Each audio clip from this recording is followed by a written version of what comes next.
جد. اولا هي مش محاولة اعتداء، هو اعتداء بالفعل. يعني أيوة. الخيام اتهدمت على المعتصمين بالفعل. المعتصمين انضربوا، الستات كمان انضربت واتعورت، المستشفيات الميدانية مليانة جرحى، وفي كلام عن انه في حالات وفيات. هي المسألة مش محاولة، لكن المسألة ان اعتداء بالفعل، وكان اعتداء متعمد ومع سبق الاصرار والترصد لسبب بسيط، ان هم عارفين ان في معتصمين، ومن امبارح بيقولوا وعلنا، يعني النتيجه ان العمد وسبق الاصرار والترصد علنا اعلنوها صراحه، ان هم قالوا احنا هننزل واللي يحصل يبقى انتوا اللي متحملينه، كما لو كانوا ان هم عارفين ان هتحصل حاجه. بالرغم ان امبارح كانت الاعداد مهوله.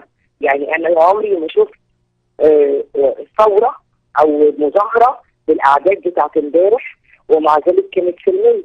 وبالرغم ان هم شافوا دكتور محمد مرسي وهو بيهرب من الباب الخلفي، وكان في امكانهم الهجوم عليه، الا انهم كانوا في منتهى التحضر وما رجوش حتى لما جه حد يحدف طوبه الشباب صرخوا فيه وقالوا له سلميه سلميه.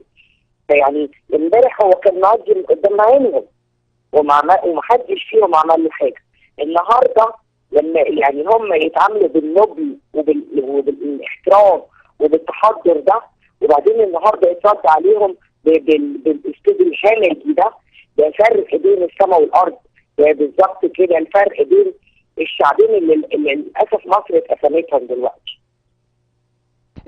هناك رصد لضرب بالطلق الناري الآن وأنت تتحدثين معي في شوارع مصر، ومعايا الصورة هي نقلا عن الحياة، أنه أحد المصابين بطلق ناري.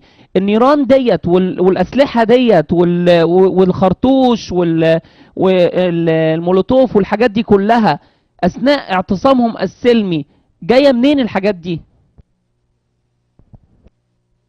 الله، يبقى منين ايه؟ ما هو معروف ان هم عندهم ميليشيات مسلحه يعني. وعشان كده انا بمجرد ما اصدر الاعلان الدستوري المشكوم او الاعلان غير الدستوري، ثاني يوم في حوار مع مصري اليوم قلت له انت هتدخلنا في حرب ارهابيه. لانه يعني كانت مقروءه، كانت باينه لما يجي يتحدى اراده المصريين باعلان الدستوري زي ده. فالشعب مش هيسكت، لو الشعب نزل يبقى اتباعه هينزلوا، بما ان اتباعه مسلحين ميليشيات. دي ما حدش يعني سر يعني، فما هياش مفاجاه انهم عندهم ميليشيات مسلحه.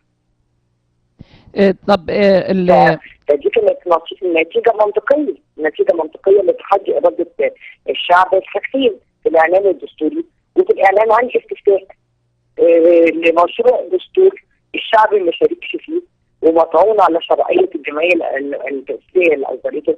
فلما يبقى فيه تحدي وقهر للاراده بالشكل ده لاراده شعب يعني سخي خلاص، فكان ده متفوق.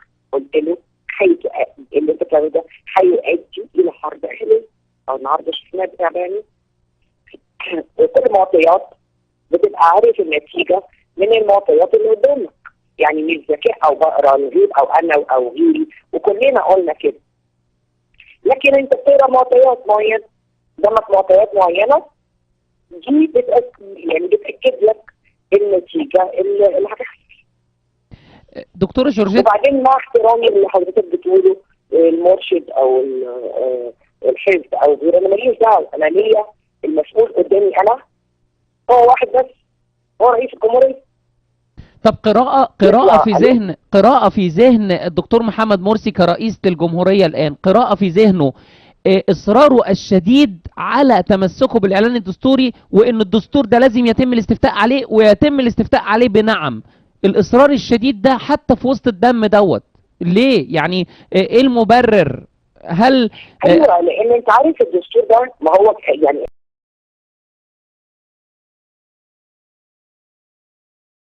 الدستوري وان احنا بنقول انه بالشكل دوت هيبقى فيه سلب للشرعيه، وانه ما عندوش شرعيه لاصدار اعلانات دستوريه.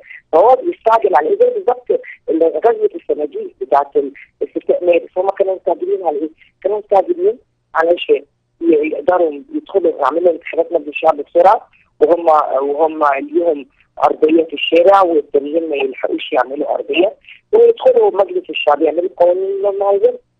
فدلوقتي لما تجي لهم فرصه ان هم يعملوا بقى الدستور اللي هم عاوزينه، يتحكموا بيه بقى في كل حاجه، وحاطين فيه نص ايه انه ما يتعدلش كمان. لا يعني لا طبعا الدستور مش حاجه بسيطه. ولو ان يعني في النهايه يوم ما بيجي يسقط نظام، يوم ما الشعب يصر على اسقاط نظام، ما هيشيل القصه. وفي حد بيسقط نظام ما بيسقطش الدستور؟ يعني هم ما انتبهوش لدي، او بمعنى اصح ست امريكا، ماما امريكا، ها، ومساندتها ليهم مع الميليشيات، مع الفلوس بتيجي من هنا، كل الحاجات دي طبعا ادت قوه. تم الإعلان الآن من أحد المستشارين المهمين جدا جدا في لجان الاستفتاء ومن أحد القضاء المهمين جدا، قال لن أشارك في الاستفتاء عن دستور يسيل من أجله دماء المصريين، وامتنع تماما عن الشغل. رغم كلهم قالوا كده، كلهم بس واحد من الناس ده كل القضاء اسمه مساعد وزير العدل للتفتيش القضائي النهارده لسه قايل هذا الكلام. البلشي زغلول البلشي. ايوه، مش بس زغلول البلشي اللي قال كده، ده زغلول البلشي بالنسبه للجنه العليا للانتخابات. لكن انا بكلمك ان كل نوادي القضاء في مصر، كل قضاء مصر امتنعوا عن ان هم يشرفوا على الاستفتاء، رفض. طب تعليق حضرتك على مكي النهارده؟ مكي النهارده طالع بصوره رسميه او غير رسميه، عمال يحاور الناس يقول لهم لا انا طالع كده، وبيعتلي المنبر بتاع رئاسه الجمهوريه، والمفروض ان يكون بيتكلم باسم رئيس الجمهوريه النهارده كنائب ليه، وطبعا كان بيحاوروا الصحفيين. تعليق حضرتك على المهزله اللي كانت بتحصل في المؤتمر الصحفي ده الصبح؟ تعليقي على انه بالرغم ان محمود مكي كان رجل من القضاء المحترمين، وكان قاضي فعلا جليل، الا انه للاسف الشديد، يعني كل ما بشوفه بفتكر الايه اللي بتقول ماذا يفيد الانسان اذا ربح العالم كله وخسر نفسه. للاسف الشديد انه يعني ده انا قاعد يبني في سنين عمره كلها تاريخ، وفي مره واحده جه هده مفيش في شهر واحد. هو بقاله قد ايه نجد؟ شهر ولا شهرين؟ فيعني بالظبط كده طلع التاريخ دوت اثر على الرمال، اي هوا اما طياره. فيعني دي عليه يعني كنت بشوف ان الراجل دوت ممكن يكون حاجه كبيره قوي، لكن للاسف الشديد يعني اتصدمت فيه. القوى المدنية دكتورة جورجيت إليني، القوى المدنية أعلنت طبعا عن الاعتصامات مجرد ما سمعت عن الإعلان الدستوري، وكان هناك يعني توجه قوي جدا جدا نحو رفض هذا الإعلان الدستوري، ورفض الدستور الممرر أو المسلوق كما وصفوه، وأيضا رفض ما يحدث الآن من استعلاء الإخوان وإصرارهم على العناد مع الشعب. ما هي الخطوة التالية أو في ظل اللي بيحصل دلوقتي للقوى المدنية، أو نصيحة أو همسة في ودان القوى المدنية أو جبهة الإنقاذ الوطني؟ لا ما فيش همسة في الميدان. ازاي يعني ما فيش همسة في الميدان والإنقاذ الوطني؟ أنا بقول لحضرتك همسة في الميدان؟ لا، بقول لحضرتك تهمسي أو تقولي إيه أو تنصحي بإيه للقوى المدنية أو لجبهة الإنقاذ الوطني في ظل هذه الظروف؟ ماذا بعد؟ لا أنا عايزة أقول لحضرتك حاجة. لا القوى الوطنية وهيئة وجبهة الإنقاذ ودول كلهم مش هم اللي بيحركوا الشارع، وانت فكرك بالعكس. يعني الشارع هو اللي بيحرك دول كلهم، الشباب في الشارع هم اللي بيحركوا دول كلهم. ويوم ما جبهة الإنقاذ أو النخبة أو دول بيتكلموا بأسلوب أو بيقترحوا اقتراحات ضد الجمهور العريض اللي في الشارع ده، هم اللي بيقلبوا عليه. فما تتصورش انه انا اقول لهم ليه، مش هم اللي بيقودوا الشارع هو اللي بيقود. والشارع بصراحه بيفاجئنا، مش محتاج لا انا ولا غيري ان يقول له.